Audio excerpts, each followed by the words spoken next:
Seconde partie du verger d'altitude, les poiriers. En fin de vidéo, il y aura un descriptif complet.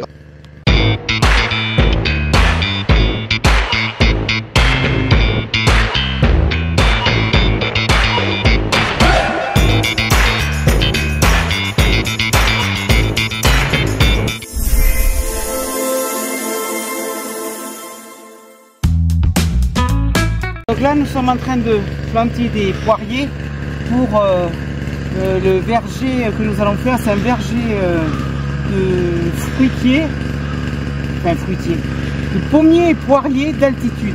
Donc des pommiers et des poiriers qui sont plutôt pour des altitudes entre 800 et 1200 mètres et qui sont donc très bien adaptés à la montagne et donc qui résistent à la fois, qui peuvent aller jusqu'à -20, hein, et qui acceptent aussi de la sécheresse l'été et une belle chaleur. Cette fois-ci, nous n'avons pas la pelle mécanique de la ferme des Alex, alors nous utilisons pour planter cette quarantaine de poiriers en sol très caillouteux notre tarière motorisée.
Ça y est, les trous sont réalisés.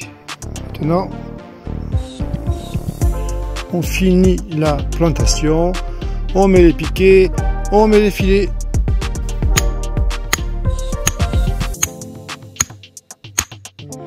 Alors tu es à côté d'un poirier là, Jean-Michel, tu es en train de creuser des trous pour installer les gros piquets.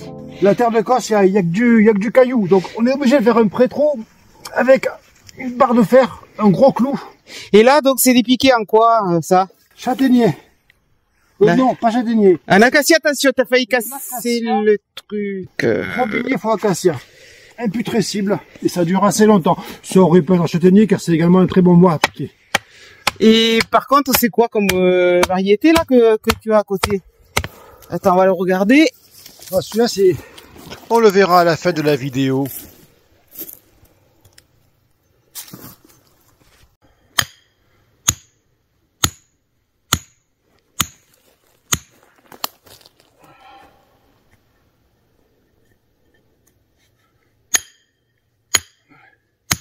Quand on tape, il faut forcer qu'en descendant. Il faut essayer de ne pas forcer en montant.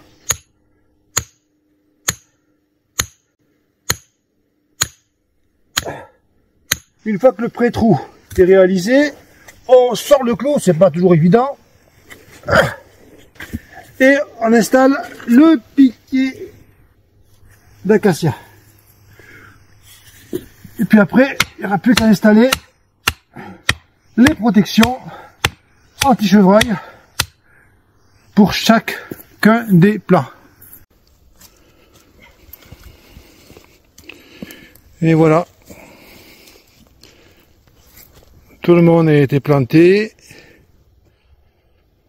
et protégé par les filets de protection anti-chevreuil. Il n'y a plus qu'à espérer que tout cela passe bien l'hiver.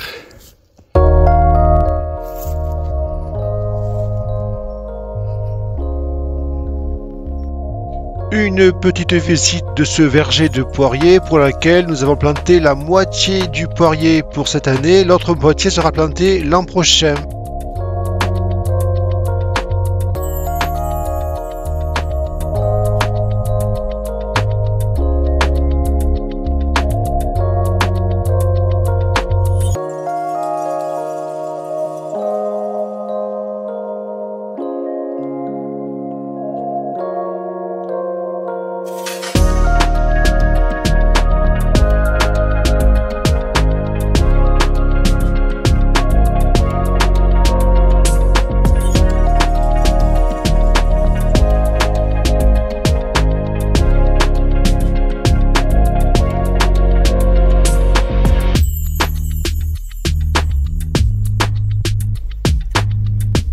Alors aujourd'hui, la tarière à moteur nous a été d'un grand secours. Alors maintenant, on va la démonter, tout simplement. On va démonter la mèche pour pouvoir rentrer. Donc, on a un sens, deux outils, et on n'a plus qu'à desserrer tout doucement. Voilà.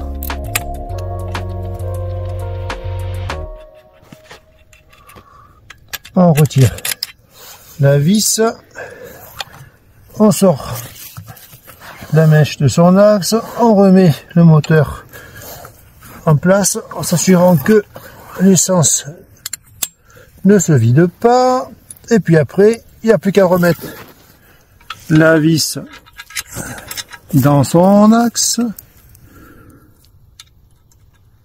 resserrer tout ça, et comme ça la prochaine fois tout se passera bien. Lorsque ça a été un peu usé, oh non, pas trop, on n'a pas trop usé la mèche, hein. Vraiment il y a une protection un peu solide, mais là elle n'a pas été abîmée, c'est très bien. Bon, les plantations ont été réalisées, il est temps de rentrer, mais pour ceux qui veulent aller un peu plus loin et qui veulent planter, réaliser un verger d'altitude, je vous fais un descriptif des variétés avec images des poires que nous mettons dans notre verger d'altitude. Sinon, à bientôt pour les autres. Si ça vous a plu, n'oubliez pas de mettre un pouce bleu vers le haut et de vous abonner si ce n'est pas encore fait.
La poire conférence est une variété très rustique, non gélive et peu sensible à la tavelure. Elle est adaptée à toutes les régions de France. Poire allongée en forme de goutte d'eau, peau vert clair, irrégulièrement marbrée de brun, chair sucrée, juteuse et légèrement ferme, récolte en octobre, très bonne pollinisation et fertilisation croisée. Ensuite, nous trouvons dans ce verger la poire William jaune.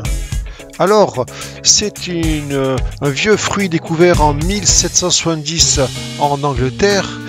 Elle est adaptée à toutes les régions de France. Elle ne craint pas l'altitude. C'est une poire de calibre moyen à gros fruits de couleur jaune avec une peau très fine. La chair est blanche. Elle est juteuse et fondante, à la saveur sucrée et parfumée. Ce fruit est essentiellement un fruit de table qui se consomme de mi-août à mi-septembre. Le poirier Williams présente une bonne résistance aux parasites et aux maladies. Vient ensuite la Passe-Crassane. C'est une variété ancienne de poire qui a été pendant longtemps la variété la plus plantée par les arboriculteurs.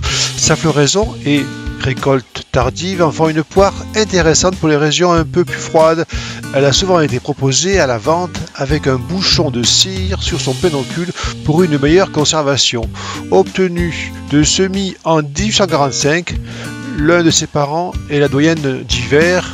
Le fruit est de gros calibre, jaune, verte, couverte de brun fauve. Ensuite, le beurré Clergeau. Alors, beau poirier avec un beau feuillage élégant et vert polyvalent, avec des grosses poires jaunes. Il se déguste aussi bien à croquer qu'en compote. Sa floraison délicate à la mi-avril annonce une récolte généreuse entre septembre et octobre, avec une conservation optimale jusqu'en novembre. Maintenant voici une variété plus locale, la poire LZ à chair rouge.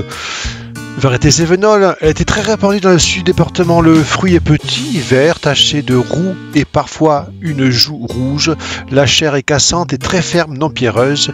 Elle est peu sucrée, peu juteuse, peu parfumée et elle s'améliore grandement à la cuisson. L'arbre est greffé sur franc, il résiste bien à la carpocasse. La maturité, la cueillette s'effectue en octobre pour une consommation jusqu'en janvier. Mais vous trouverez également la poire Elliot. Alors c'est un poirier à fruits gros, même très gros, épidéderme de couleur bronzée, chair croquante, juteuse, sucrée et acidulée. Il se récolte fin octobre.